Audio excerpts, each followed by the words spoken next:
Hi friends, welcome to my channel. இன்றைக்கி என்ன recipe பார்க்க போகிறோம்னா தக்காளி கடையல் தான் பார்க்க போகிறோம். வாங்க வீடியோக்குள்ளே போகலாம். இதுக்கு அடுப்பில் ஒரு பேன் வச்சுக்கலாம். பேன் ஹீட் ஆன பிறகு ஒரு 3 ஸ்பூன் அளவுக்கு எண்ணெய் சேர்த்துக்கலாம். ஆயில் ஹீட் ஆகிடுச்சு. இப்போ 1 ஸ்பூன் தனியா சேர்த்துக்கலாம். 1 ஸ்பூன் சீரகம் சேர்த்துக்கலாம். இப்போ 1 ஸ்பூன் பச்சரிசி சேர்த்துக்கலாம். அடுப்பு லோ ஃப்ளேமில் வச்சு நல்லா கலந்து விட்டுக்கலாம். இப்போ இதில் காஞ்ச மிளகா ஒரு 5 சேர்த்துக்கலாம். இது நல்லா கலந்து விட்டுக்கலாம். இப்போ பூண்டு சேர்த்துக்கலாம். கருவேப்பிலை சேர்த்துக்கலாம். இதெல்லாம் நல்லா கலந்து விட்டுக்கலாம். இப்போ கட் பண்ணி வச்சுருக்க வெங்காயத்தை இதில் சேர்த்துக்கலாம். இது லேசாக கலர் சேஞ்ச் ஆகிற வரையும் வதக்க விட்டுக்கலாம். வெங்காயம் வதங்கிடுச்சு. இப்போ 1/4 ஸ்பூன் அளவுக்கு மஞ்சள் சேர்த்துக்கலாம். இது நல்லா கலந்து விட்டுக்கலாம்.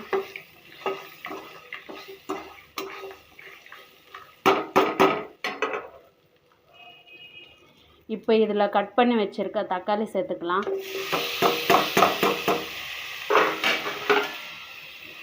இது நல்லா கலந்து விட்டுக்கலாம்.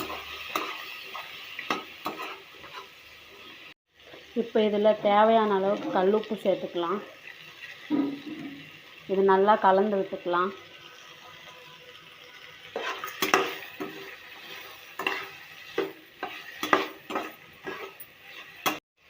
இப்போ இதில் 1/4 டம்ளர் அளவுக்கு தண்ணி சேர்த்துக்கலாம். அதுக்கப்புறமா ஒரு பிளேட் மூடி வச்சிடலாம். ஒரு 5 மினிட்ஸ் கழித்து பார்க்கலாம். இப்போ பிளேட் எடுத்து பார்க்கலாம். நல்லா வெந்துடுச்சு. இதில் கொஞ்சோண்டு புளி சேர்த்துக்கலாம். இது நல்லா கலந்து விட்டுக்கலாம். இப்போ ஸ்டவ் ஆஃப் பண்ணிவிட்டு இது 2 மினிட்ஸ் கழித்து கடைஞ்சி விட்டுக்கலாம்.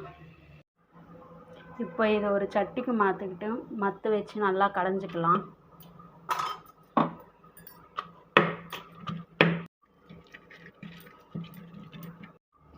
தக்காளி கடையல் ரெடி ஆகிடுச்சு. இப்போ இதில் வடகம் தாளித்து கொட்டிக்கலாம். இப்போ தாளிக்கிறதுக்கு அதே பேனில் 2 ஸ்பூன் எண்ணெய் சேர்த்துக்கலாம். ஆயில் நல்லா ஹீட் ஆன பிறகு தாளிப்பு வடகத்தை சேர்த்துக்கலாம். இது நல்லா கலந்து விட்டுக்கலாம். இதில் கொஞ்சம் கருவேப்பிலை சேர்த்துக்கலாம். கொஞ்சம் பெருங்காயத்தூள் சேர்த்துக்கலாம். தாளித்த வடகத்தை இப்போ இதில் சேர்த்து நல்லா மிக்ஸ் பண்ணிக்கலாம்.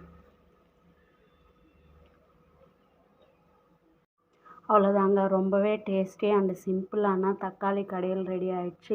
இந்த வீடியோ பிடிச்சிருந்தா லைக் பண்ணுங்கள், ஷேர் பண்ணுங்கள். பூனா குக்கிங் சேனலை சப்ஸ்கிரைப் பண்ணுங்கள்.